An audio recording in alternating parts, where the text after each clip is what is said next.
This is Smithy.tv. Good evening and welcome to another episode of the Mind Reels, brought to you this week by Danger Girl Photography. With me, as always, is Sue Maynard on my left. Sue, hello. What goes on? Good week? Great week? No. Fine. It's week. Yes. Tim. Well, let's just jump into it then and talk about our first guest. Our only guest tonight, by the way. He's like our Alec Baldwin. Because Alec Baldwin has hosted Saturday Night Live 5 times. And 17. Yeah. Is it 17? Like Look at that. He's already in here. And you're at what, 3? This is 3. So we're going to run out of stuff to talk about in 5 minutes. Yeah. But anyway, Jeremy LaLonde, welcome to the show. The hat trick. Yeah, it's a hat trick. Bum. Yeah. It is my hat trick. That's true. Yeah. So, yeah. And in the studio for the first time. That's true. It's nice. Yeah. It's cozy. So we thought it would be a really, really nice touch to have you in the studio, as one of our first guests because, of course, you were the first guest. Mm-hmm. I popped your cherries. You sure did. I'm not comfortable with that. I'm not comfortable with that. But As yeah. oddly I am. It's fine. Weird. She's She's okay with that. over That works out. But yeah, you're like you're like a touchstone for us. We like to always come back and check in, and yeah, it's thanks to you that we're kind of where we are. Yeah. Pshaw. Oh, puff, tiffle top. But but you've been We busy. could get We've been animation busy. for that. What's that? We should get animation for that, like For your the old sound, you Batman. get like some Batman stuff going on? Yeah, it's like That would be Pshaw. wicked. And that might be more entertaining than with 2 shots of. Maybe. Now everybody's all excited because you have finished up Sex After Kids. You've That's got right. your pictures locked. Yeah, we wrapped almost 2 months ago now. So, yeah. And everybody's kind of waiting. That's right. Just well, saying. it's getting close. It takes time to make movies. Settle down. But I saw you make it, so it's true. It's done. In your mind, it's done. No. We're very close. We're almost picture locked. We're doing a test screening tomorrow night. Yes. And then we're. I'll be there. You guys are not invited. No. Randoms. We want mostly random people. We were shunned again. You guys are just gonna come and be really nice. That's the problem with you two. You're just gonna be really nice. That's not true. That is the I problem. would call it crap if it was crap. If it was Woody Allen, I'm I gonna would make call it something crap. terrible, and then I'm gonna force you guys to tell me. Say it's really good. Just on purpose. And I'll be like, the best movie of 2013. Nice. No, so it's like so we're gonna do the test screening tomorrow night, Very cool. and then providing nothing insane comes out of that, we're looking to lock the film this weekend. Wow. Cool. And then That's very fast. Start doing the mix and the color correction starting next week. But it's gonna. The thing is, like, we're getting everything done for favors and next to nothing. So Right. we're essentially giving our mixers and our colorists 2.5 months to do everything because they're gonna do it in piecemeal as they have time Right. between other That makes gigs, sense, right? yeah. So it gives them a nice leisurely schedule. It doesn't feel like they're pressured in, and we don't feel like jerks for forcing them to work their asses off for nothing. next to nothing. Yeah. Yeah, that's just it. So. But they get credit. And Yeah, but the plan is to. We've submitted to a bunch of festivals, and so the earliest we'd be screening at a festival would be in January. So our plan is to have the film completely finished by New Year's or within a couple days of New Year's type Cool. thing. wow. I'm staying in town for the holidays. Yeah, so. just Well, there we go. Yeah. Yeah. Well, which would be awesome because it'll be. I can't speak for most films. I know my first film took between the time I was working on the script initially and it got finished. It was like 4 or 5 years. You wrote it in 2 days, and yet. Yeah, well, no, there was a lot of revision. There was a lot of revision in between, but for this one, it was January 24th of last year that I even thought of doing anything like it. Wow. And so it'll be less than a year, and the thing will be completely finished, and maybe even premiering at a festival. So that'll be just really awesome. God, that's so awesome. That's wicked news. And since you brought up festivals, we've got questions from the Twitterverse. We're gonna do this first. Yeah, get this out of the way. Yeah, why not? Because you brought it up as festivals. So we've got the first question was from our dear friend Audrey, actually, who you've met. I did meet Audrey all the way from France. She Yeah. came. We're in Maryland. She sure did. Maryland, right? Yep. I didn't want to get that wrong. No, totally right. It was awesome, and that was a great night. Just That so everybody was. knows. We're not allowed to talk about it, but it was an awesome night. Nothing creepy happened. You're making it sound like we Nothing creepy happened. killed hookers and stuff. No. We maimed them at best. Exactly. We gave them a fright. Fine. That'll learn you. That's funny. Fuckers. We're all going to hell. It's terrible. But Audrey has 3 questions. Her first one was, will Sex After Kids be hitting any of the festival circuits? Like you just submitted for Sundance. Yeah, we submitted for Sundance, Slam Dance, Palm Springs, South by Southwest, and San Francisco International. So we submit. So I mean, you submit as they come up, and you try to get the deadlines earlier, so you don't pay out the nose, because their fees can triple and double and triple as they go along. I didn't know that. But yeah, they're insane. I mean, some of them start off, around the average submission fee starts off around $45, $50. But then if you hit their late deadlines, you're into like $100.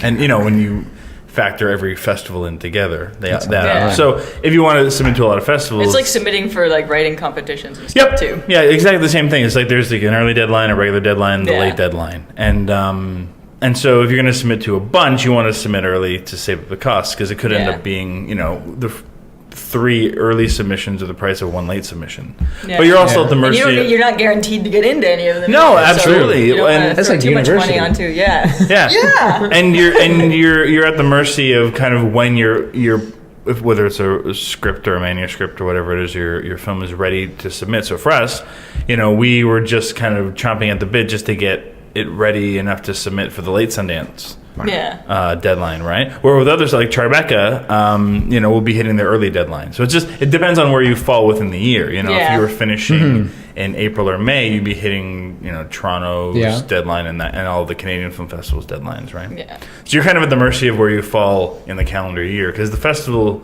What's working out really nicely with ours is that if you look at the way the festival year kind of works, Sundance and Slam Dance kind of kick it off. Yeah. And then it goes around, and I would say, probably Whistler is one of the bigger festivals that closes it in the year. So it kind of starts in January. You could argue that it starts at any point in the year and goes around from that month, but I think most people view it as starting in January and it goes around. Yeah. So it's nice that we'll actually be starting the festival year. I just like saying, I know somebody who's got a film going, submitted to Sundance. I think that's awesome. But anyone can submit a film to Sundance if you've got the money. Yeah, but still, we just don't talk about it like that. It's like my friend Jeremy submitted a movie. Now you're our friend. Is there wood there? Is there any stuff wood that we can knock on? There you go. Remove the jinx you've settled upon me in my film. No, the thing is, it's like film festivals, especially big ones, are always just crapshoots. You're at the mercy. And big film festivals also have the burden of having to appease the droves that come out to them. So they've got to program bigger films that will draw celebrities to come out to promote them. So they have to, so a certain percentage of their slots have to be filled up by that. Mm-hmm. Yeah. And then distributors, they have relationships and that kind of stuff. So it's like, it's the bigger festivals, they still, they take from their submission piles, but they also have to facilitate a certain percentage otherwise in addition to it. Where, if you look at the smaller, really, truly indie film festivals, the majority of their films are programmed just directly from their submission piles. Yeah. So when you're submitting, it's really is a big crapshoot. Yeah, but it'd be awesome. And even then, sometimes it depends on who watches it. That's true. Well, yeah, because and in all reality, too, it might is not like get past that person. Yeah, it's like you look at, I don't know the number for Sundance, but like for TIFF, for example, programs like 300 and some odd features in their festival. Yeah. So I assume they get 5,000 to 6,000 submissions or more, right? Yeah. How much crap does Colin Geddes have to watch? Yeah, they got to watch a lot of crap. But you got to imagine that half of it's actually probably not bad. Mm-hmm. Yeah. So, and half is still 2,500. You still have to whittle down from that. And of that, half of that's probably really, really good. Yeah. And they still can only program a fraction of that. So there's a lot of really great films that just never get a chance. And that, what's nice about that is that a lot of festivals don't like, especially the bigger ones, often don't like to program a film that's already been at another festival. Right. And for reasons of you want to have the allure of the premiere, whether it's the world premiere or your North American, Canadian premiere. But then you've also but what's nice about that is that it means it opens the other films up that didn't get into that festival. So now there's still a premiere at the Yeah. next one that gets in. So it's kind of nice that it trickles down, and that hopefully eventually some of those get in, right? I mean, you will get films that they'll be at Sundance, and then they'll also be at South by, and then they'll be at so there are certain films that will do well and get into all the big ones, but I think that's rarer than it is true. Because at best they can just use that as advertising. Like, Sundance audiences loved it, so ergo, everybody here will want to come to it as well. And it also depends on the kind Which of... they do sometimes. Yeah, and it depends on the kind of film, too, because a lot of films don't want to spend an entire year on the festival circuit. They want to, they want to get in and then get out and then be in the theaters and move on with the life. For smaller films like ours, where we don't necessarily have the big push of a big marketing drive behind us at this point, we haven't gotten to the Tim point. and I are doing our best. Yeah. No, I know. We've got an amazing grassroots thing going on already. Yeah. It's It's like amazing. when I look at where I was with my first film, it's like nobody even knew about it even after it came out. We didn't. No, I'm not saying no, but it's just we didn't get any. We didn't have big marketing dollars like that. Yeah. So for this one, people were excited about it before we even shot our first frame. Yeah. So that's just we're already ahead of the game. We were smart. We hired a PR person for this film ahead of the game, so we've already been getting some press and that kind of stuff. We've gotten some people know that it exists already, so we're already a step ahead. We're got a sales agent already. There were chickmunk suits. We did chickmunk suits, so I mean we're gonna submit our asses off to festivals. Oh, yeah. We can't guarantee which or any that we'll get into, so that's certainly the plan, but given the state of how things are and how you can't control anything, we can't promise which Get out there and just keep doing what you're doing. Yeah, that's just it. That's all we can do is I try to keep myself busy enough that I'm never just sitting around waiting to hear from something back. I just can't picture you doing that. We're just sitting around and waiting? Yeah. No, you got to move on. You can't even do the sit next still thing. for long physically. I'll sit still for you guys for a little bit. Well, no, it actually ties in nice because she also wants to know what else you've got coming up or any projects. Now, I want to follow up on this because Katie mentioned it. Katie Boland mentioned something called Clonely. I'm going to kill her. No. There's a project Katie and I have been talking about doing. It's an idea I had years and years ago that I think I stole off of somebody else. It was Anthony Granny. Oh, well, then, yeah, that's right. It was a conversation that came up during a dinner time, and we were just posing questions, and it came out of that. I don't really want to talk too much about it. I just because it's one. But of you've got stuff on the go as well. Yeah, that's kind of like a sci-fi kind of love story in the vein of Eternal Sunshine of the Spotless Mind, that kind of shtick. But yeah, so it's something I literally haven't done more than a really solid one-pager. And then like 10 pages of a really terrible first off version of it that I wrote way before I talked to Katie about it. So that's something, that it'll hopefully happen at some point. I don't know if it's the next thing, just because I haven't put the energy into it that it will definitely require. There's a whole. I mean, I've got a stack of projects taller than I am. And I'm no midget. I'm not a little guy. The wrong dwarf, whatever I don't mean to be. Now I feel terrible. We're all going to hell. I'm not going. I haven't said anything really bad yet tonight. So anyway, so that's one. Okay. that's one thing that's on the burner, my large stove of many burners. I got a television project that's in development with a production company that I also can't talk about. Excellent. Because I signed a piece of paper that said I wouldn't. Guest stars, I'm just saying. There we go.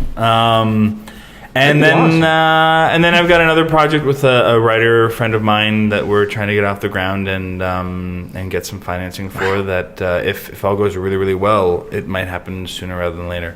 And that's probably somebody over there is giving us a big thumbs up. Someone over there knows something about that one. And that's the one that's probably closest to fruition. And I don't want to. Don't jinx it by talking about it. I'm not a super superstitious person. No, but still. But I'd also rather come and have a whole bunch of stuff to talk about rather than. Well, that's fine. Like with the Sex After Kids announcement. Yeah, that was an awesome. Yeah, right. As opposed to that was a good night. As opposed to fiddling around with. I've got some ideas, but there's definitely stuff in the works. All right. Well, her last question was, what other actors do you want to work with? Oh God, I have their list in here. No, I'm not gonna pull it out though. It's you know what I'm constantly discovering new actors that I want to work with, but then there's the question of do they want to work with me? you, yeah. You know, it's it's funny, and the more Hewlett. I will never work with that bitch again. You hear that, Hewlett? Take that. No, I love Kate. And the thing I learned more about actors, I mean, actors really just want to work, and they want to work on decent projects. Yes. And I like to think that one thing I constantly try to do is give people interesting things to do. And so hopefully that means people will want to work with me. And it's a weird thing. I don't know. I don't want to get into specifics because there's so many. It's I get tough. that. There's me. Especially in... There's me. There's Sue. We have That's quite it, a pool of as just far as I know. Canadian local talent. Yeah. Well, that's just First, here's the and thing, then- and there's also that it's just like, and I'm also like, I mean, you could say it's one of my flaws is that I get people that I like to work with, and Yeah. I just like to work with them. See, but I And love so- that. Like Christopher Guest works with the same people over and over again in all Joss his Whedon. movies. Yeah, I love that. But the problem is then I just went and did a movie with 17 amazing actors, and it's like shit. Like when am I gonna get the next Where am I project gonna find them in the next that's gonna fit for all of them? So inevitably, and there, there's actors from my first film that I adore that there just wasn't a right fit for this project as well. Yeah. So it's just I think it's inevitable that there'll be people that they'll fit for this one, they won't fit the next one. But I'm always going to feel bad. Like that's my other problem is I feel Every film has to be an ensemble piece. well, I feel bad because I'm like oh, it's like well, why didn't I wish I would have had spot for that person or this person. It's just like so I don't know why because I know other people just don't give a shit. They just I know people I don't know but I do carry that with me. I have that Yeah. It's my Canadian quality where I feel bad if I don't have something for everyone that I love to do. You I know say what good I mean? for you. Yeah, so but it's something I need to get over too because I can't constantly be creating giant ensemble pieces either. Maybe I No. can. I think so. So You're like, challenge accepted. no, but that's, yeah. So I mean, there's a lot of big, well-known talent that I would just love to work with. But there's also just a lot of really, really solidly, unfortunately, underknown talent that I'd love to work with as well. You know what I mean? I mean, it's an Yeah. unfortunate state of the industry in that, the better known actor you're working with, the more chance of success you have just by the sheer Yeah. numbers of it. But with that also comes some burdens as well. I think on production, you're paying a lot more. You've got to have more things. I mean, the way I've shot my last two movies, we've shot them for next to nothing, and we've been lucky that the talented people we've had have been cool with that. That they don't get trailers. For the most part, they don't even get a little room to themselves to be able to hang out at. There's no luxuries on there was no luxuries on Sex After man, that Kids picnic shoot. lunch was pretty fun. The picnic one of my basic rules is that if you're not going to pay people well, you got to at least feed them well and treat them nicely. Yeah. 'Cause that was fun. Yeah. I think I wrote about it on the set visits that everybody was doing their work, but then the picnic lunch ended up feeling more like a family kind of thing. Yeah. And it's like this is just fun. You hang out. Well, that's the nice thing about shooting a movie that way is people don't have anywhere you can run off to. It's you kind of got to hang out together. And it's not a huge group either. I mean, you have these sets where there's hundreds of people. And everyone just goes off in their cliques, they're groups hanging out together. You know, so it's just literally, it's we've got maybe a dozen people on our crew. Yeah. And depending on what day we're shooting, it's 2 actors or maybe 5. Or the day you were on was probably our biggest day. Yeah. But so people are kind of forced to band together and get to know each other and hang out with each other. I think it makes for a better movie myself. I do. It does. It's I don't know if working that's true. environment. No, go with it. Go with it. But yeah. I like it. If our workplace was like that. What do we got? We've got Siobhan, which is always a great name, has 3 questions as well. She says she loves your comedies, but did you want to write any other genres? Yeah, I have already. I mean, they haven't been made, obviously. But like I said, I've got that sci-fi thing that I'm toying around with Katie. I've got the show that I've got in the early stages of development is more of a horror comedy. That's right. I remember you talking Thriller about kind of thing. Yeah. It's procedural-esque. So that's already different, but it'll be. I mean, everything I do is going to have a tinge of comedy to it, just because Yeah. I just think it's necessary. I think. Well, and even like Paul Shepard had a lot of heart. It wasn't even like a straight up comedy. It was Yeah. a lot more. I was moved. No, well, I think Sex After Kids is similar too, in that it's just like I don't think anything I'm ever going to do either is just going to be a straight up comedy. No. Yeah. Because I think you need a blend of at least some drama in that. It's just for me. I mean, I think any comedy has. Any decent comedy has tinge of drama anyway, because otherwise, why do you care about the story? Why do you care about the characters? It's not funny unless it's true. So or unless there's some kind of stakes. Yeah. For the characters and their relationships, their lives, or whatever they're going through. It's just nature. Is that you need some kind of connection to people, and that comes through drama. Totally. So there's that. It's like I wrote like a monster movie that will probably never get done because it's just so ridiculous. It was also one of those like it was just a ridiculous concept, but I need to dig it up. I kind of need to spend some time and go through some old projects because there might be some gold in the crap that I've churned over the years. But yeah, I mean, I don't think I'd ever do anything that's like pure hardcore drama. I don't know if I've got any interest in a period thing unless there was a story that really appealed to me from that. I mean, I have a big background in history. I did a lot of history documentaries when I first started out. And so I have an interest in history. I just don't have like a really big story that I wanted to tell you. Although that's not true. There's some really interesting small town history stuff with like little like piddling con artists. And that's the kind of thing that I'd probably do. I wouldn't be. It wouldn't be like some big epic. Big epic. Yeah, it would be like a little. But then again, I mean, that's shit costs money. And I'm still just break into the coppers. No, what? Yeah, there you go. That's see, and I'm kind of still at the point where I consciously try to be aware of budget and try to keep things at this point anyway, knowing that it's going to be easier for me to make my movies. And get the funding if I can keep it realistic to where I'm at. Your period piece will be like 1980. No, not even. It's like 2008. Remember when? What else? She's got. She also says, "How do you write effectively for such well-rounded female characters?" Do you do it yourself? Yeah, and she wants to know, do you write them yourself? No, I have a small team of elves that are all male. I don't know how they do it well either. The homosexual elf. What's the Jack Nicholson line from As Good as You Get? I know. I think of a man, and then I take away logic. Reason and accountability. That's I think of a man, and I take away reason and accountability, and the chick's smile just fades. I mean, I don't approach it any differently than if I'm writing a male character. Like, for me, it's the same. It's just, I mean, there's different... I think it's true that men and women are different. I don't know if you'd go with the Venus-Mars dichotomy, but... Mars bars. Hungry. Now you're hungry. So I don't approach it any differently. Like, a character's a character for me. I mean, for me, it's just like my characters just come from, in general, like the essence of characters come from people I know. Right. So it's like I think of that person or a combination. I mean, sometimes it's a combination of people as well. So it's like it comes from that kind of stuff, right? And I draw very, very heavily on that for all my characters. So I think it's just as simply as that. Is just I just pay attention to people. Yeah. And I put myself in their shoes too, and that kind of stuff. But I mean, a lot of it's just really, really paying attention to other people. Okay, well, I'm going to jump ahead.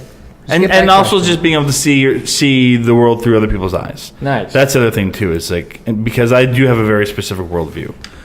So for me, it's like it's kind of part of the fun for me is forcing myself to have that argument that's very counter to what I would normally believe in. Yeah. And force that out of myself. And so a lot of it's just cool. Me playing.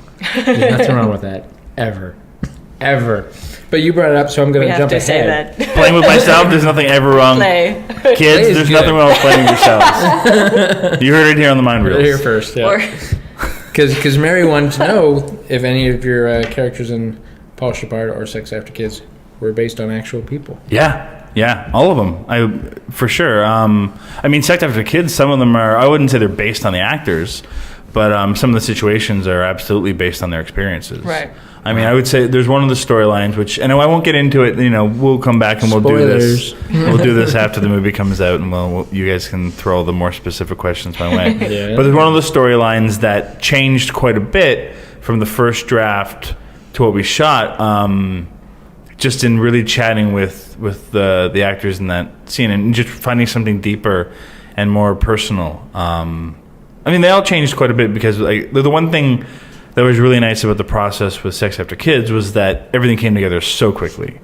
I joked that I wrote it in 2.5 days, which the first draft was, but the first draft versus what we shot was, there was a lot of process involved in that. And same with Paul Shepard. It was like, that script went through revision after revision, mostly because I was still looking for money in between, so I had nothing to do but work on it, in addition to other things. Does Anthony Grani really love pandas? I don't know if he does or not. He loves... I'm going to keep putting him on your Facebook wall. Yeah. The pandas? Yeah. All the time. We're getting him at the zoo. Nice. So for Sex After Kids, there's a lot of there's a lot of conversations with the actors from the stories, and that helped evolve the stories as well, which would have been the natural process of me just hammering at it by myself and giving it to people for feedback. Instead, it was working really close with the people that are actually going to be playing the parts. Yeah. And they're all smart, awesome. super smart actors too, which was, part of it was why they were chosen as well, because they're people that are not shy about giving you feedback and give good feedback.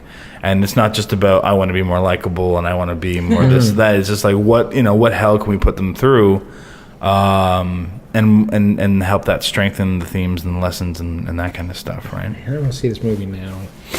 Now. Damn it. You Nope. can't. You can't. You can't. You got to be on set twice. You got to be on set. And I get excited just at the idea of going on a set. I don't care whose movie it is, but I love the fact that my first real experience on a set was your movie. Well, what's that like? Dead Before Dawn. Oh yeah, Dead Before Dawn too. We did that one. That was late. But you all, you guys are right in it too. You're zombies too, right? Do you guys be zombies on the football field or something like that? Zemans, not zombies. I'm sorry. Zombie demons. Yeah. Half zombie, half demon. All semen. So what's that like? So then going on a set for you guys, then what's that like? Because I know you also want to not have spoilers, so you're observing, but you're not observing. So how? I think I actually said that to Jen on when I was on the set. It's like I'm not sure how close you can get. I'm like, I don't really want to get close because I don't want to hear. You the just dialogue. want to be creepy. You want to be far enough away that you can be the creepy guy that's staring at everyone all day long. I wanted to watch the process. Guy perpetually in shadow. But I didn't want to hear the dialogue because, Paul Shepard had some wicked dialogue, and I didn't want to spoil it by hearing the dialogue and just waiting while I watched the movie. Say sooner or later this person's going to say this line. It's going to be awesome. I didn't want that. I just wanted to watch the process, and that's what I got. And it's like that was exactly what I wanted for my day on the set. I was like, that's perfect. I got to chat to people, and half of them knew me then at that point anyway. So it's like, hey, this is so great. And you see me nodding and just not saying much, and okay again. That's all I do. Is just nod and let everyone else do smart. No, but between things. every take you were over there, you go over and you chat to them and say, okay, try it this way, or how about if you say this? And I like when you giggle as you call cut. You know you got something good. You got a little chuckle going. It's perfect. That's my way of giving feedback. Either that or I slap them around. Yeah. It's either see those outtakes. It's a hug or it's a smack. It's one or the other. Or you just tell Christine to put that jacket back on in the stifling hot Yeah, poor Christine. Dodger room. I almost cried for her. She had to put it on after her break. She was fine. You don't feel bad for Christine Horn. She's in theater. She's used to being under hot lights. True. That's true. You don't feel bad for her. Ever. She's lovely, but don't feel bad for her. She is pretty awesome. She is.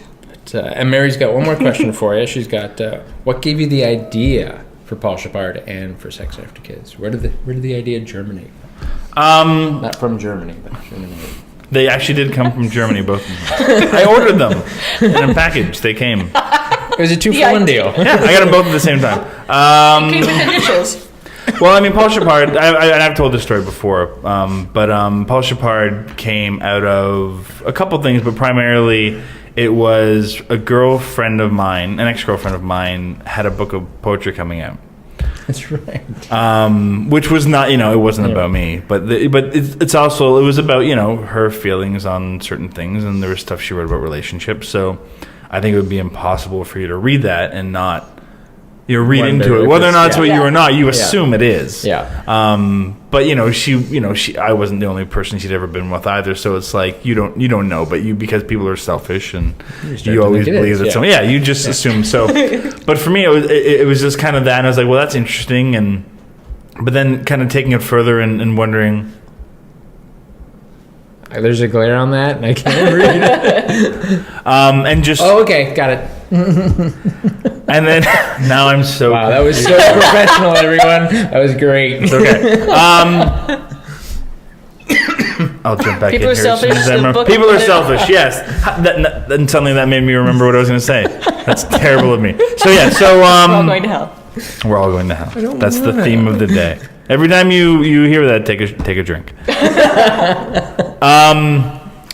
So I just kind of took that a step further and was like, well, what if it was all about me? And what if I knew that reading it for the first time? It's like, gee, and what a slap in the face that would be, right? Mm-hmm. And so that was kind of one of the first big thrusts towards Paul Shepard. And also thinking that it's like, well, if I want to make my first feature, I've got to do something that I can do on a budget that I can control and with the resources I have available to me. And so I wanted to do something that didn't necessarily look cheap, but could be made cheaply and not affect the visual. Mm-hmm. Yeah. And so it just kind of came out of that, and I knew documentary style, and I just started watching The British Office, and just really, and like that's the way that it can be. Oh, I just saw it, and I was like, it can be done. Like that, they nailed it, right? Yeah. I mean, I'd seen the Christopher Guest movies and all that kind of stuff, Yeah. and those are great. But there was something that was more emotional about what Stephen Merchant and Ricky Gervais were doing. That was like, okay, that's totally something I can nail into. That, yeah. And so that was a huge inspiration for me. And then it just went from there, and I just so that was the initial inception for that. For Sex After Kids.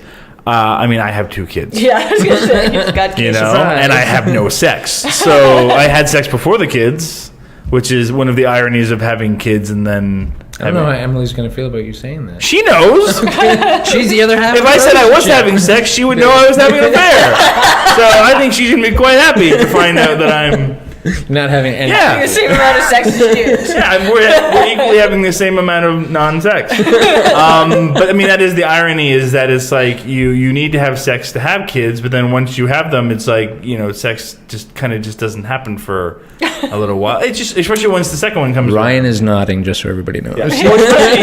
Especially when the second one comes around, and especially if they're different ages, it's just the timetables are just so messed up. That you literally, when you finally do have that nugget of time where you're like, both kids are asleep. We should too. We should fool around. And it's like, we should catch up on our TV show. No, but then you do. You're like, oh no, we have laundry, or we haven't finished watching an episode of Homeland or whatever we're watching at the moment. And it's like, yeah, we should do that, and then maybe we'll fall asleep. Yeah. So it just happens, but it'll come back around. I hope. It's just one of those things. So for me, it was just, that was kind of going on. I wanted to do something that, again, I had a project that was really close to coming to fruition, and it fell apart, and it was kind of heartbreaking. And then I just was looking at what Ed Burns has been doing with his low-budget projects. I mean, he goes far more low budget than we do in terms of production, but then I think he spends a ridiculous amount more in post-production. We spoke about that last time you were on the show, So, and then I realized I had the exact same kind of elements he had in play, in terms of, like, I had access to the same resources in terms of crew and equipment, and even, I would argue, a better wealth of talent in terms of actors than he's working with. Not to downplay the actors he's working with, I just think highly of ours. You just have awesome ones. Have you seen your cast? No, are they any good? Wow. I don't know. I've never heard of most of these people. Do they have any careers after? Zoe Zoe who? Zoe who? Yeah. Something Pinciot. Is that how you pronounce his last name? So anyway, so I wanted to do something that I could do on a budget that way. But also thinking bigger, I didn't want to do another mockumentary. I didn't want that to become like my your thing. Yeah, I didn't want to be like that's all he can do is do because that was the other criticism that I got out of that. It was like, oh, it's great, but can you make a real movie? It's like, well, That was a real movie. It's like, well, yeah, but it wasn't a real movie. It was like, it was. So I got that criticism. So I wanted to kind of do something that fought that. Best movie of 2012. Oh, thank you. 2011. What are we in now? Who cares? Best movie it on a both list. years, whatever. The Muppets. That's grand. So I wanted to do something that kind of propelled that for me too, and so it was almost about proving that for myself that I could do that. But also knowing that we'd probably have less money than I had for my first film, and that we'd be shooting more intensely. On weekends. Well, that was it too. Is like I was, and at that point, I knew I was booked for a year on different TV series if I wanted to be. And so, but at the same time, I knew I was like, great. I was like, I don't have to worry about being paid for this. I can just, as long as I can do this on the weekends, I don't have to worry about making any money off of this on the upfront. I can defer all that. It won't cost me anything like that. So then I just knew that I wanted to do an ensemble because that way, at least if I was getting the actors to do it on the weekends too, at least I wasn't going to bug them for more than a handful of days each. Yeah. Right. Yeah. And then it was a matter of coming up with, the idea. And it all came together literally on the same day. It was like, I want to do this, made a list of rules. This is how I'm going to do it. And this is how it's going to work. It's like no actor can work more than these amount of days, no more than this amount of scenes per story, this many stories. Now I just need to have an idea. And I literally went home that night and was chatting with Emily, my wife, and it was like, sex after kids. It was like, and I literally, in my notebook, I wrote like, various ensemble ideas and wrote like a column to write 10 ideas down and then that was the first one I wrote down. It was just like, I'm done. Why Film it. I know that I know that world, and I haven't seen that world done that way that I'm aware of. So yeah, then that was a long-winded answer for that. That's good. Yeah, so I mean, it essentially comes from my lives, but also the lives of friends and family, and and a lot of the cast, gave me some really, really great stories that have wound up in the film. Excellent. We got 2 last questions for you. One of them is really goofy. I'm going to save it for And then the we can last just one. talk about We'll talk about whatever, man. That's what we do best. Breaking Bad and Dexter. Because I think we've actually spoken about this one before, but maybe this person hasn't heard the first podcast. Was that I'm more than happy to be long-winded and answer the same question 1,000 times. her question from Susie is: Not me. Is it true that the final? Do people call you Susie? Susie Q? Certain people call me Susie. Do you like that or do you hate it? From certain people, I like it. I appreciate the vagueness of that answer. I will never call you Susie. Don't do It depends. There's like one person that really can't get away with it, and one person that really can, and then And then there's the other people. else. It comes out as like when it comes out as like a little pet name. Sometimes it's cute. And the person that can't get away with it probably does it the most. Yeah. I don't do this. No, there's not really. We got to do a really awkward. it's fine. That was really awkward. So we're gonna move on. Wow.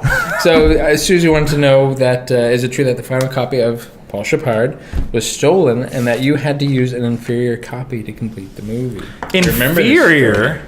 That's not. Well, part of that's true. We didn't have to use an inferior Yeah, copy. because somebody broke into your house. And Yeah, stole- we locked the film, and for those non-film people, that essentially means that you're done cutting the story. The shots aren't changing, and then after that, you do your color correction, any kind of final effects, sound mixing. Maybe even you're still working on the score after that. But you're essentially, the movie's not changing in terms of The visual part. in terms of the edit. Yeah. Yeah.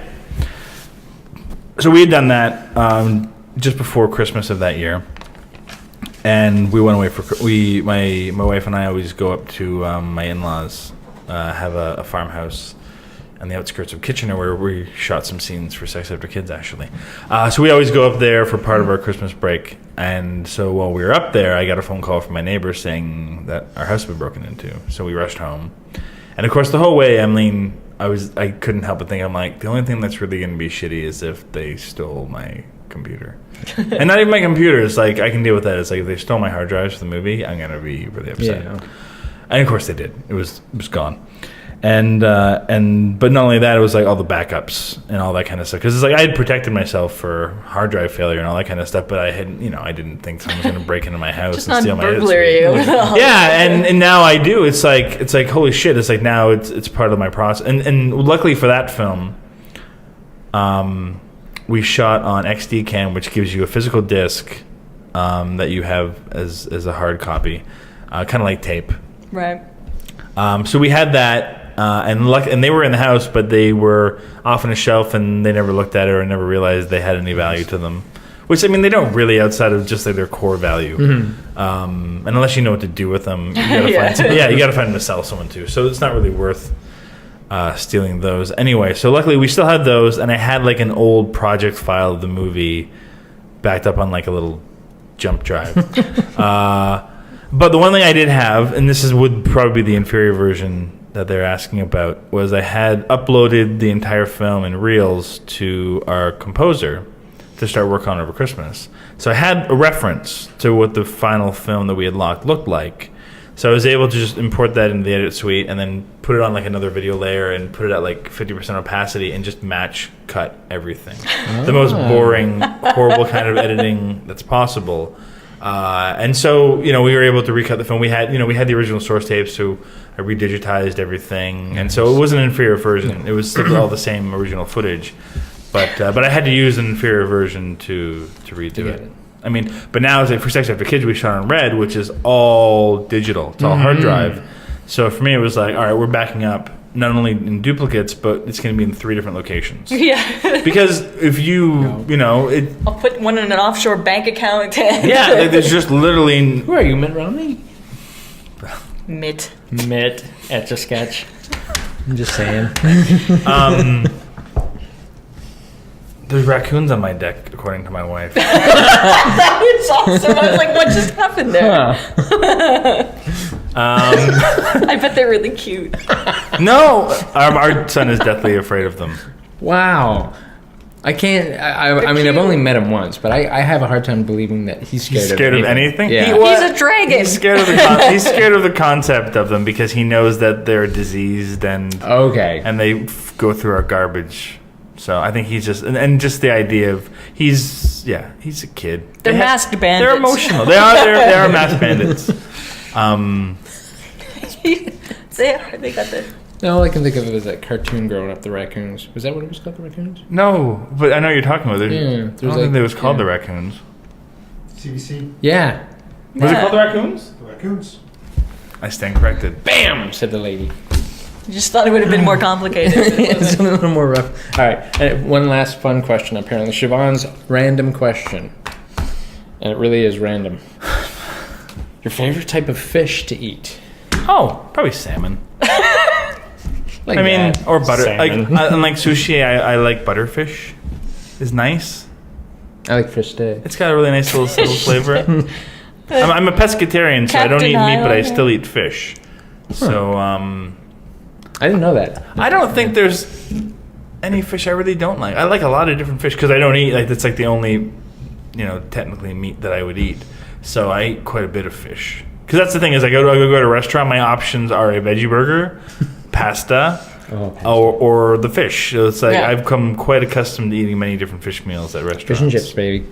Fish and chips are always usually good. Oh, yeah. So yeah, I mean, salmon's probably the most common because... I like salmon. Yeah, salmon's good. My mom used to girl. make this... I need to get her to send me the recipe. She used to make it's like a meatloaf, but it's a salmon loaf. And and it's just covered in cheese across the top. I like cheese. Fish and cheese is an interesting combination. But it's really good. Yeah. I had an amazing lobster lasagna. Ooh. With like an Alfredo sauce. It was the richest thing ever. I love Alfredo sauce. It was very, very tasty. Wait, okay, see. And now I'm going to jump. What did you get flashed on the Etch-a-Sketch? Well, we got flashed to talk about Danger Girl photography for a couple of moments because she did some wicked pic. I think I've said it before that, because both Sue and I have published Tim's books. going to talk about how he's a handsome man. I'm a handsome guy. I've seen the picture. I'm a handsome man. She, our friend Beth Beard, has her own little business called Danger Girl Photography, and right now she's like the only photographer I will let take my picture because no one else will go near him. Well, there's that, and she makes me look Sandalac. good, which is really tough. And Sandalac, I think I'd pose for Sandalac if she asked me to. I don't know why you haven't. But anyway, but Danger Girl Photography did a wicked job on us. We had our photo shoot that came out with we shot for 4 hours? Yeah, it was way later than I was prepared to be There were up, costume and I forgot. changes. There were props. We had this whole backdrop of By props, he means like nerdy toys. yeah, that not we like brought. sex toys or anything. I went to crop immediately. I was like, what are we bringing for props? Nice. But yeah, we had this. Well, those backdrop already of be here, posters. they'll already be in this when this is edited together Yeah. and put up, right? I hope so. So you'll be seeing them probably not right now because this is Because you're video. talking, 'cause the camera It's can't- video. yeah. But yeah, so she's got a website which is dangergirlphotography.com. Have a look. She does weddings, she does portraits, she does it all. And believe me, if she can make me look as good as she does, and let's face it, I'm a good-looking guy. Then yeah, check her out. And She Beth, got me to do my Teen Beat magazine. yeah, check those pictures out. But Beth, thank you very much. Awesome work. So yeah, As always. as always, yeah. It was cool, man. I mean, some of those pictures look freaking sweet. I've never had. Because that was we both sat for her individually before. Yeah. But Just that was for the fun? first time. Yeah. Well, I think the first time she asked me was just because she wanted more experience doing portraits. So she was like, "Yeah, just sit in my apartment and play and with stuff." we wandered around like Yonge Street and Yeah. we go to Queen Street, and we kind of wandered in the alleys behind Queen Street, and we just stopped in front of tagged art and stuff, and just pose, and wow, she's got a great eye. Nice. Just saying. Yeah. But who wants to talk about Breaking Bad? I still haven't started watching that. So. We don't have. I was just kidding about. I just. We can Let's talk talk about about. something like Haven. Once I Upon a don't know Time. Haven. Have you seen Once I don't Upon a know, I Time? don't I was know. really Don't surprised know. with that. I'm just saying, it's good television. Teen Wolf. Teen Wolf. I Oh haven't my watched Teen god, Wolf. that's a good show. I've been bad. Like I literally. There's not much TV after kids either. No, TV is the one thing you watch after kids because you can you get these little intervals. Yes, Movies true. are really hard after kids. I mean, especially. I mean, Yeah. Movies are I hard with cats. I find it too. Maybe it's just because I'm sleepy now. Yeah. No, TV shows are what you do watch because you have these intervals, like a half hour intervals Yeah. of time. Just not usually when stuff's actually on. Do you find you're recording a lot of Oh that? God, no! We never watch anything. Yeah. No, it's at our own discretion. It's Without commercials, you can knock it down to 45 minutes. That's right. but it's literally only been Be TV done. shows. Like I have to force myself to try to watch a movie now. It's just like, well, only because I've been working nonstop on Oh, yeah, of on course, Sex Ed for yeah. Kids. So it's Wow. like, the first time I You've got. been watching that movie over and over. Well, but even just like to get out to the theaters, it was like I think I saw maybe 2 movies all summer. It was One like with us. I That's saw right. 3. Yeah, sorry, Avengers, Dark Knight, and Yeah. Looper are like the ones. I want to see Looper because I really like Brick. Looper's great if you don't think about it afterwards. Oh. I don't want to talk trash about it. Have you seen it? Ryan's giggling. This is fantastic Review? analogy for that movie. Have you seen it? Just don't think about it. No, 'cause here's the thing, because it's really, really entertaining, Right. and it's like Joseph Gordon-Levitt. I love him to He's a death. He can fantastic do no actor, harm yeah. in my eyes. It's just one of those things. It's a time travel movie, right? Yeah. So you're up against the benchmarks of the great time travel movies. Back to the Future. Which is pretty much Back to the Future. Not to say there aren't other great ones, but that's like the one. Star Trek 4. Yeah, and I mean, here's the thing. It's like, because the thing is, like, I mean, the project that if all goes well, I hope goes next. There's a time travel aspect to it, right? It's different. Don't get too excited. There's no DeLorean. I don't need DeLoreans. I just want to know: is it multiverse? Is it linear time? Oh Is it- fuck me! Can we swear in these? Oh, yeah. Fuck yeah! Oh, okay. So no, I'm not. I don't. God damn it, George, swear. So the fucking problem with Looper, There. is that they establish no rules. Okay. And so there's no rules to be broken.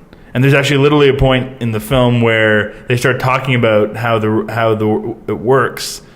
But, and Bruce Willis just says, "This shit makes my head hurt," and they just like brushing it under the rug. It's like, oh, It's gonna be that kind of a It's just a movie. bit. I mean, I hate using this word, but it felt a tinge lazy.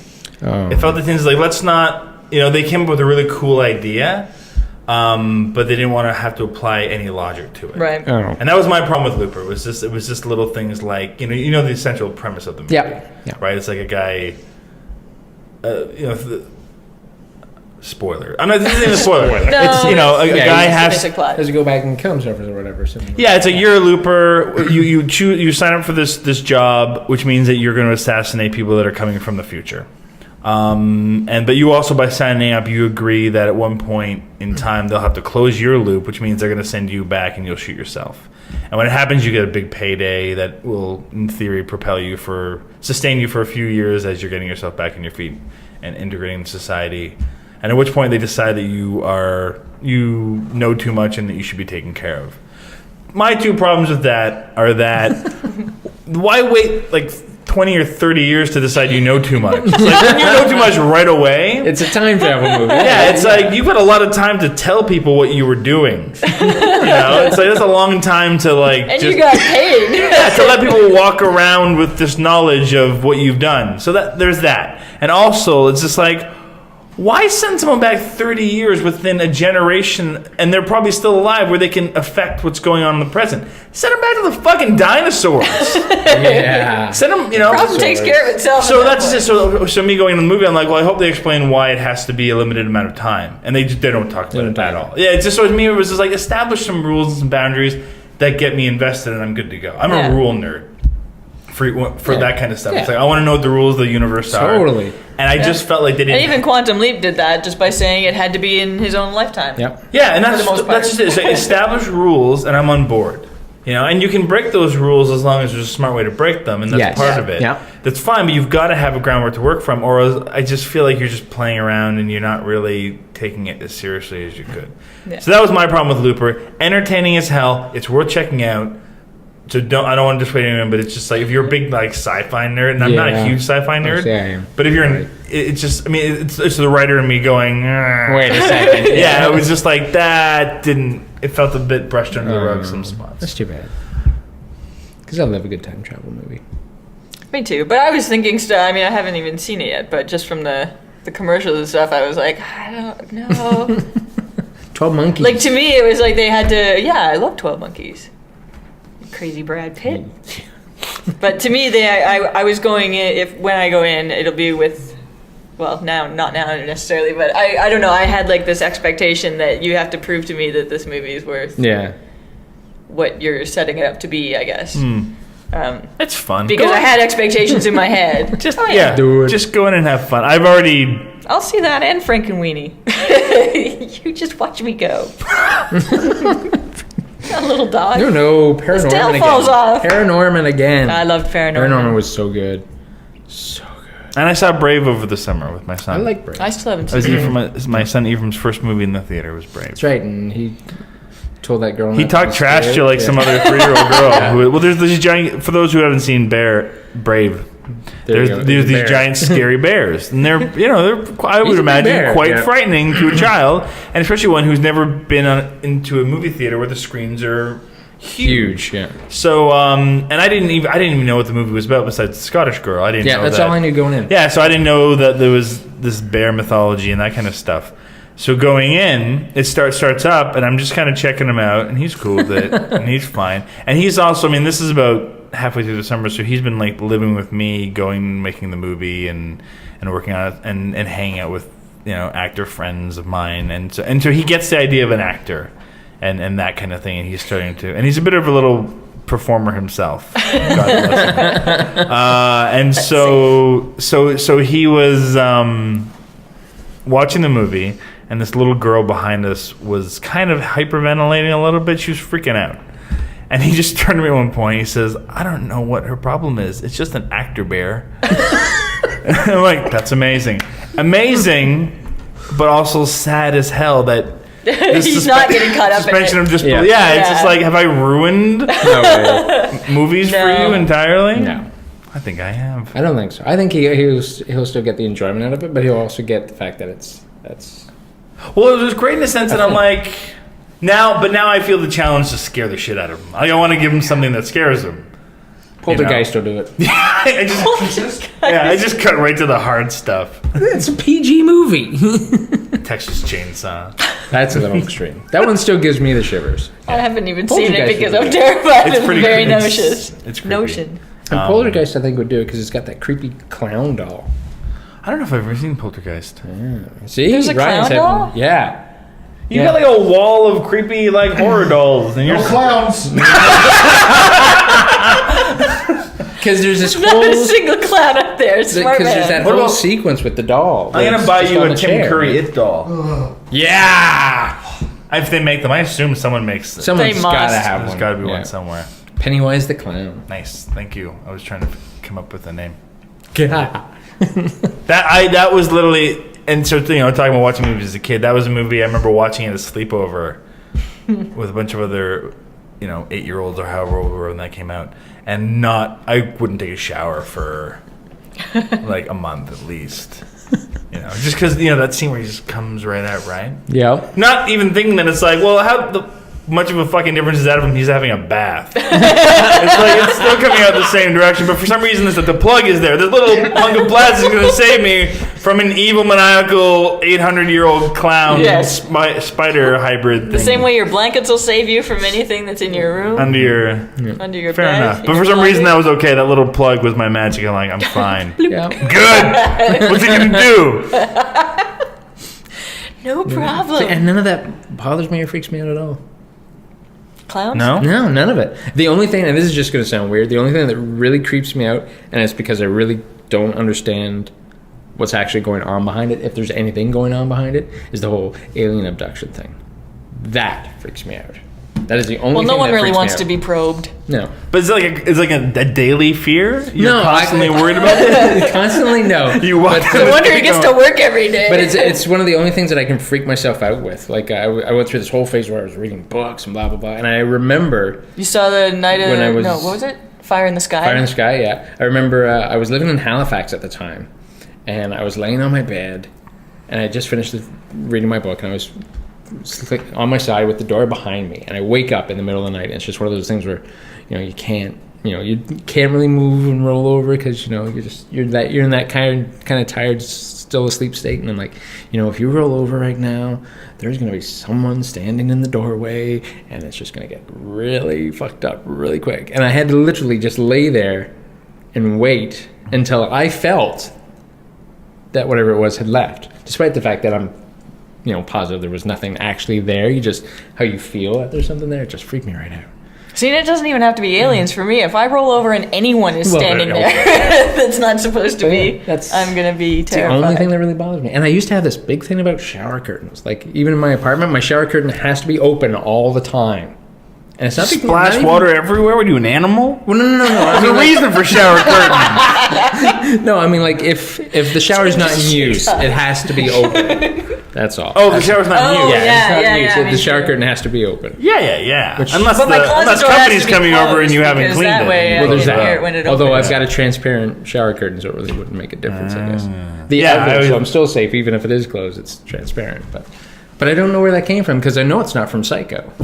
So I don't know where that came. I don't know if that's- Shower curtain thing? Yeah, because it. Well, that wouldn't work in Psycho anyway because the killer came from outside the Yeah. curtain. It's true, but I just don't know where it came from. Although, I mean, there's countless horror movies where someone was hiding behind the Yeah. But yeah, as a kid, Behind though, I didn't anything. do horror movies though. As a kid, I couldn't. I didn't either. I Yeah. was... Well, I mean, our parents just didn't... We weren't introduced to them either. I mean, I remember watching Lethal Weapon and, like, the woman jumping from the thing. She was naked, by the way. My parents thought was a bit too much for me.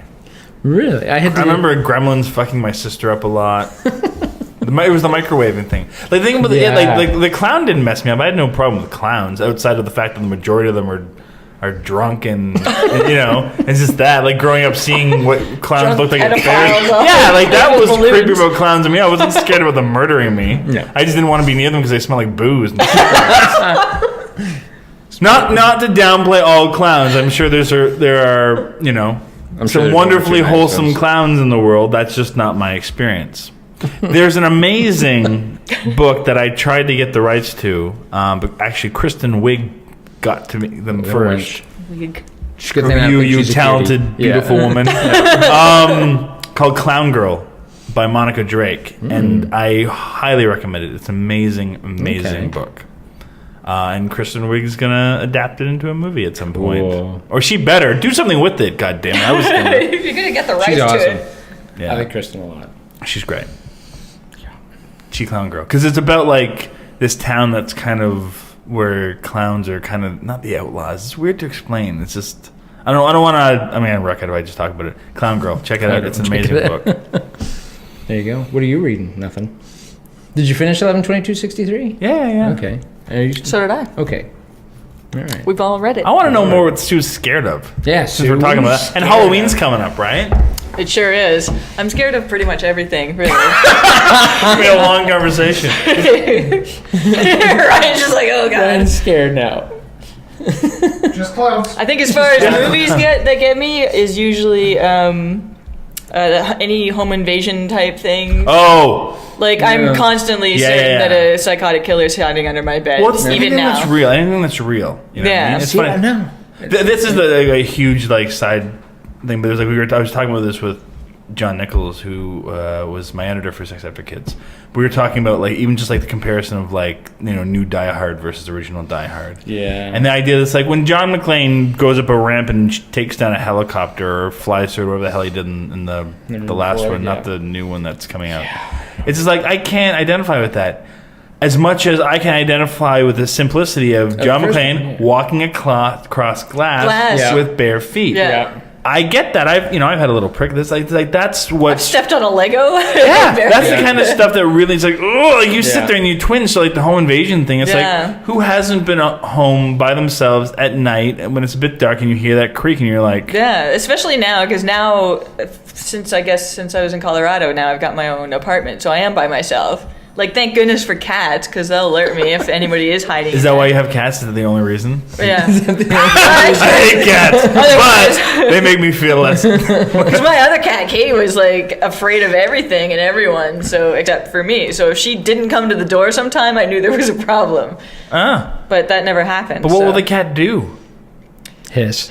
Yeah, I would just know walking in that there was something waiting for me. Because the cat's acting weird. Yeah. That's really all they're good for, because I can't even put up like a beware of cats. What if they? So are the cats always there when you come in the door? Yeah. Okay, because I was like, what if they just killed the cats? Like I see that too. And there's no I cat can't even there. think of what movie, but like where they killed like the family dog or whatever, so we won't That's bark just smart anymore. planning. I know, but it's I don't condone upsets killing me. the family dog, but if you're gonna do it properly. You cut the phone lines. You get rid of the things that can make them get away. I'm not, like I said, I'm not condoning it, but it's You don't want to warn them. Yeah, go. If you're gonna go Kill to the family dog. Yeah, if you're gonna go through the steps of killing someone, it's like get it right. And I actually heard this story that's a true story about a girl who got home and there was a killer hiding in her closet. And the cat was like sitting staring at the closet door, and she didn't really pay attention to it or know why. And then the guy came out and killed her, and the cat had to watch all of that. So they found like her dead who told body. the story? How do they know the cat watched it? How do they? Yeah. Well, they don't know the cat watched it, but the cat was there. But you're still in the convinced because the apartment. way you told the story. That's That right. This cat Like, sat the there cat and watched it the whole survived time. and told the cat was story probably licking afterwards. its nuts the whole time. It didn't care. It was just wanted No, to but the make sure cat its was food like left there. in the apartment with the.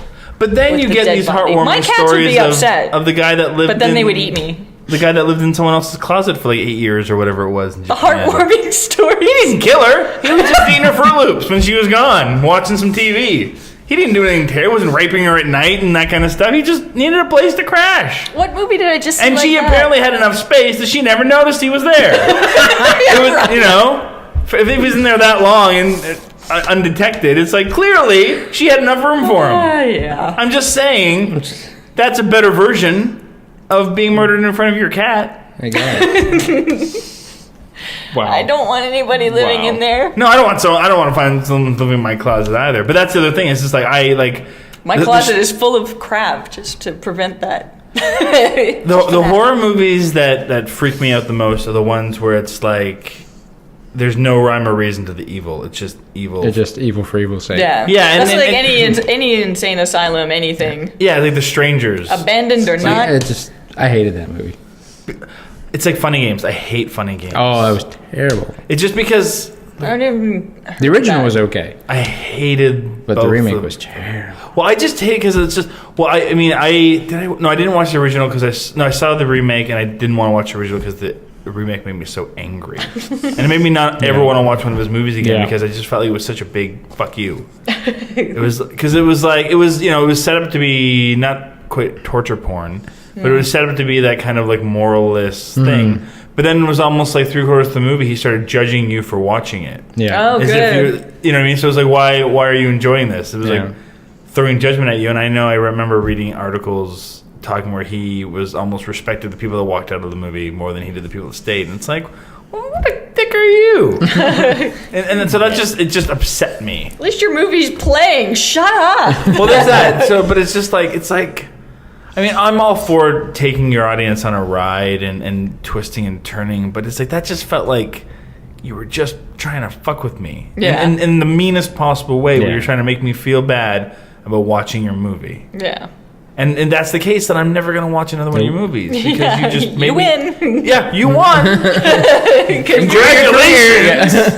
You know? The other stuff I love is like not all ghost stories, but I love like kind of old creepy haunted house kind of Lady in stories. Lady in White. I loved The Innkeepers was good and creepy. Innkeepers was really good. I loved The Orphanage. That's probably one of my favorites of all time, actually, the more I think about That it. one's coming up And on that's the another list. one that's like, as soon as I got to the end of it, I wanted to go back to the beginning and watch it all again, because I was fucking terrified. I wanted them to stop the projector and turn on the lights in the movie theater just for a minute to give me a break. I don't know The Orphanage. Is it like the others? Sort of. It's a Spanish version, though, that takes place in this girl goes back to the orphanage she grew up in. And I forget why. I think she buys it, doesn't she? It's think like so. no longer an orphanage, and she just buys it as a home. Yeah. But yeah, because I mean, creepy ghost kids are because it's sort of the scariest Kids are kinds creepy, of but ghosts. Ghost kids are always... It's like a tripe, too, right? It's a bit easy. The creepy ghost kid. Want to play? Nope. Yeah, dude, no. Go to your room. Yeah, what's that? Go to your room. Go to my room. I don't The care. creepy ghost kid. It worked And for then- the doctor. The Doctor Who did it. Said, go to your room. And it totally worked. So I'm like, I'm going to do that from now on. Creepy ghost kid? Because that happens quite often to use the creepy ghost The kid. orphanage All girl the had to time. play that game where they had to come up and tap on her shoulder after. creepy. I wouldn't I play need to that watch with that adult again. ghosts either. And The Innkeepers. I need to watch that again, Yeah. too. Good movie if you haven't seen it. Just saying. I get creeped up with the ghost stuff. And Women in Black.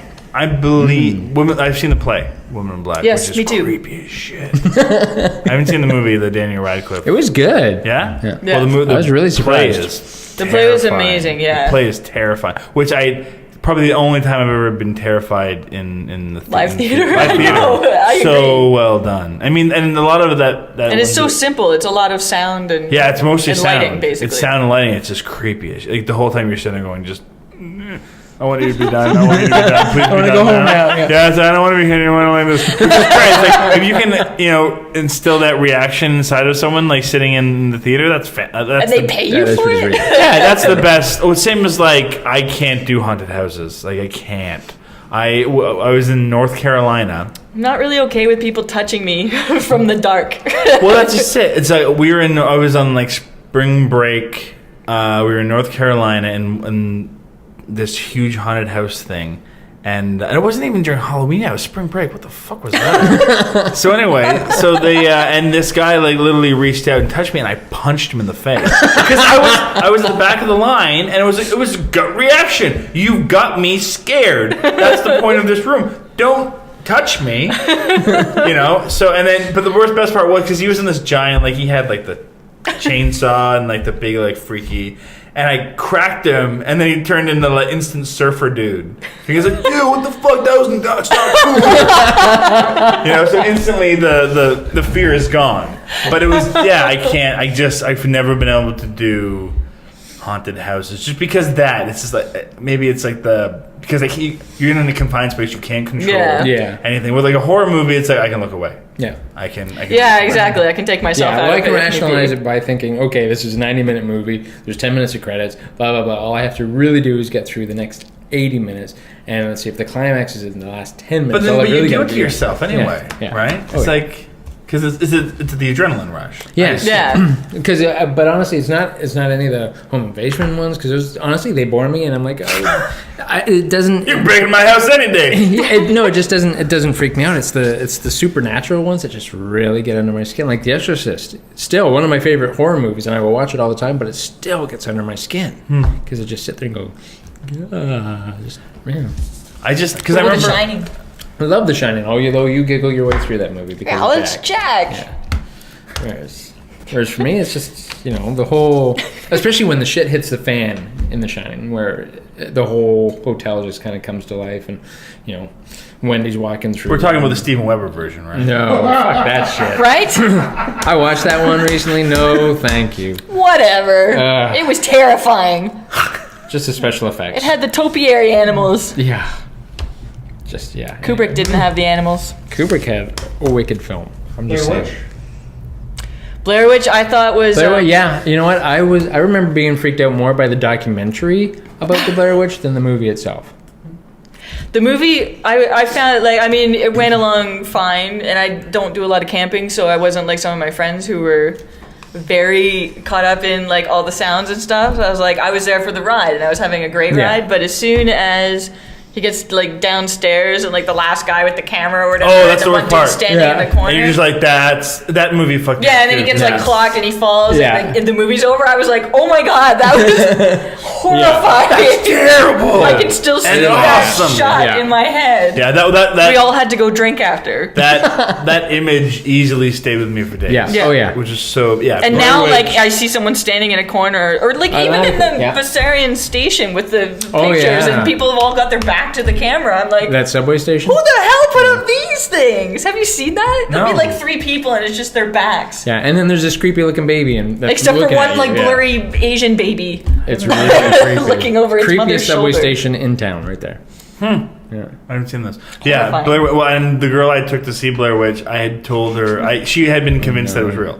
Like she didn't know that it was a fake movie. Yeah. I kind of pushed her into like the viral marketing they were doing. Yeah, Which was so that amazing. it was brilliant. Yeah. But even like when I finally watched Paranormal Activity, like same thing. It's just like that. I don't know why, but it got to me too, right? And for me, The first one did. The only thing that I can do when Parts of the first one did for me. is the only thing I can do is just think about the technique. Yeah, that's what I started doing too. You kind of just And think about how they did this Yeah. and how they kind of like study the technique, and then I can kind of get Yeah. not freaked out by it and start thinking about like story structure. I'm like, oh well, this is gonna happen next, so I can prepare myself. Yeah. I did. And whatnot. Yeah. It's my nerdy way of not peeing myself. But that's not to say that the movie's not scary. Then it just means that you talk yourself out of Yeah. it, which is like cheating. It's not cheating. It's applying a rational thought. I'm okay with that. No, it's not even a rational thought. It's more like I'm just gonna manipulate my own emotions to stay out of being manipulated by someone else. I'm smarter than you, movie maker.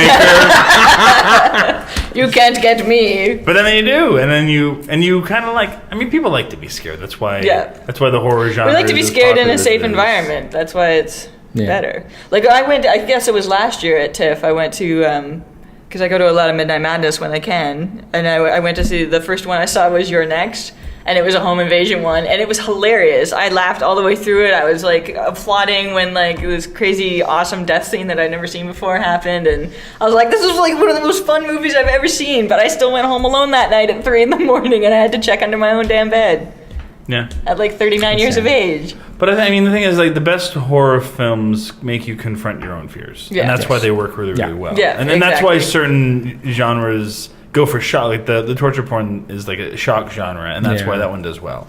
But it's like, you know, for you, the alien thing. That's why even it's just- supernatural. yeah, you supernatural, walk down the yeah. street worried that you're going to be abducted every day. Not anymore. Is it the anal probing? No, it's not. Has to be. It doesn't even. It used to affect me. It used to be the anal probing.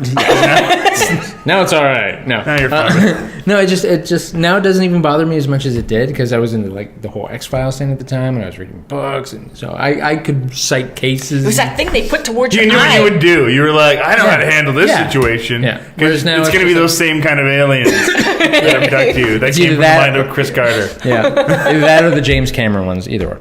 But yeah, it's more the supernatural stuff right now. Here's but the I thing like about it. aliens. Uh-oh. I mean, we'd be ridiculous to believe that there's nothing else out there. Good for you. Right? There's that. Yeah. I think we'd also be equally ridiculous to believe that we're interesting enough to bother visiting. I like that too. Let alone probing. Like, look at it. Like, honestly, it's like anything that can travel here from another planet is so far advanced from us. It's like we're like ants to them. Yeah. Yeah. It's like they're not going to waste their time with us. That's true. You know, so there's an Which is kind of what the point behind Under the Dome was, Yeah.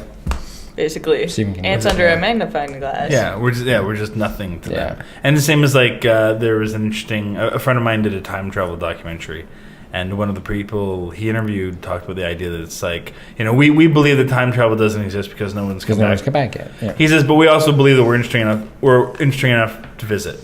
Yeah.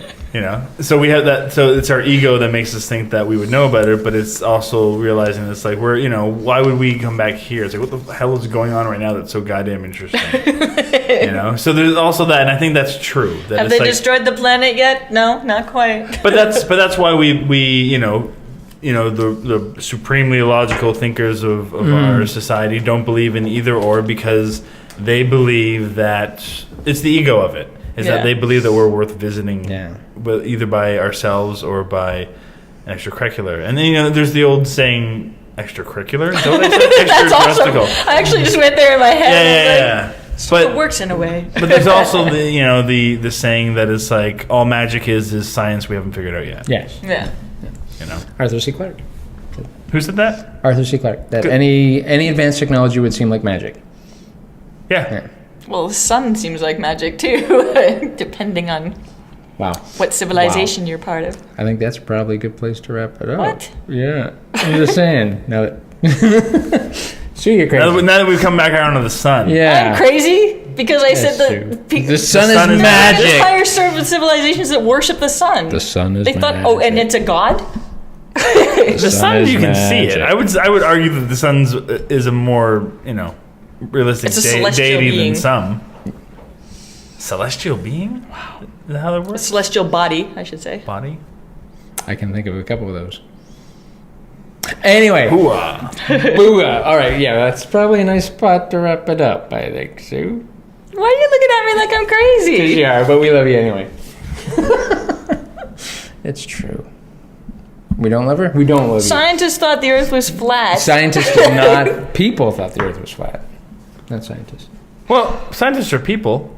Some of them. Some of them are too smart to be people. I think they're robots. That's how ignorance is bliss. Every generation believes that they're the smartest generation. That's true. There is. And I mean, They also believe they're the one that's going to be the end of the world. The apocalyptic generation.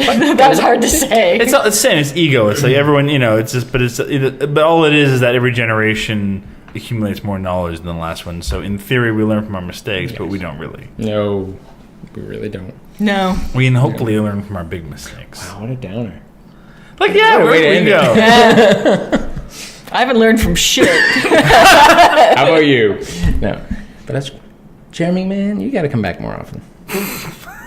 We need to go drinking 3 more times often. as That's what it hard. is. That's true. This is the Yeah. first Well, time that'll we've be done the this next without one. We'll alcohol. have Yeah. alcohol here and then... Yeah. We need to get a mini bar in here. There's a No rules fridge. against it. That's right. So that, yeah, next. See? You need to get a sponsor that will provide you a mini bar. Heineken? Hello, Heineken. Steam whistle? What else have we got? Mill What have we got in Street. Get town? Mill Street in here.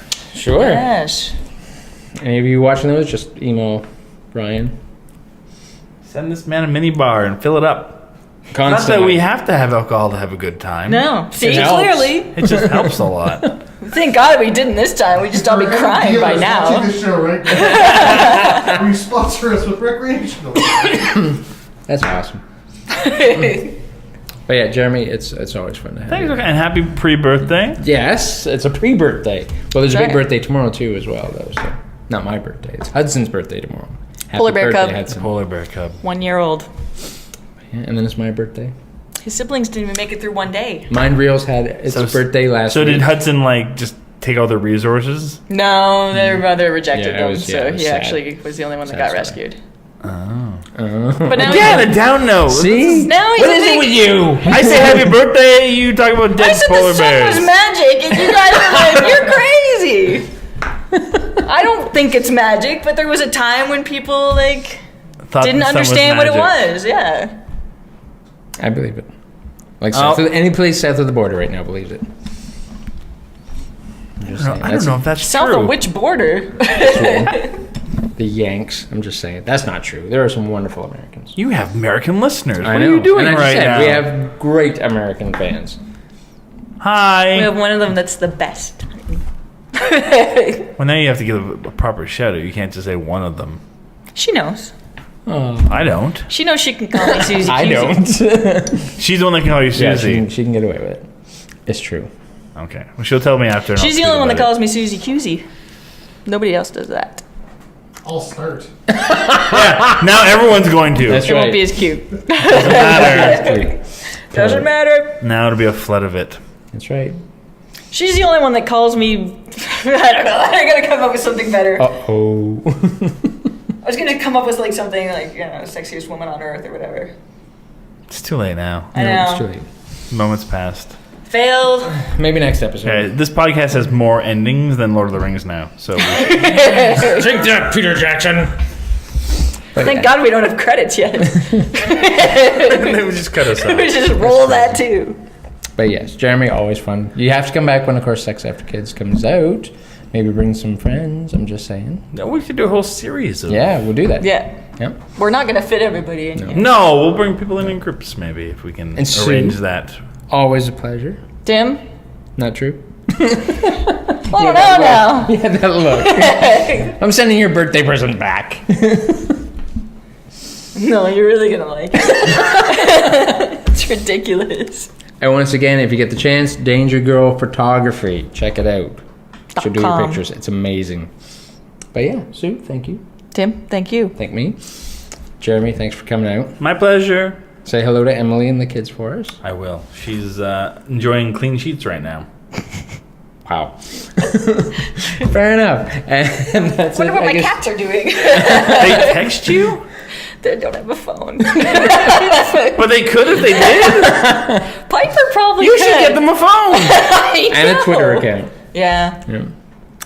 I think that's, yeah. All right, Fair enough. All right. Thank you, everyone, and good night.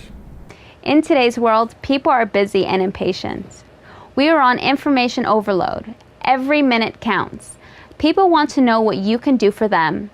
They won't spend time reading or searching, but they will watch a video. If it clearly explains who you are and what you do and tells them what they want to hear, they will reach out to you. You have seconds to get people's attention. You want a video that is engaging and makes the viewer feel as though it is speaking directly to their needs. Add to your sales team a short video and let it do the heavy selling for you. Or add to your social media or wherever your audience is spending their time. Videos can pay back your investment 10 times over. So now that you've heard our message, let's talk about yours. Let's bring your image to life.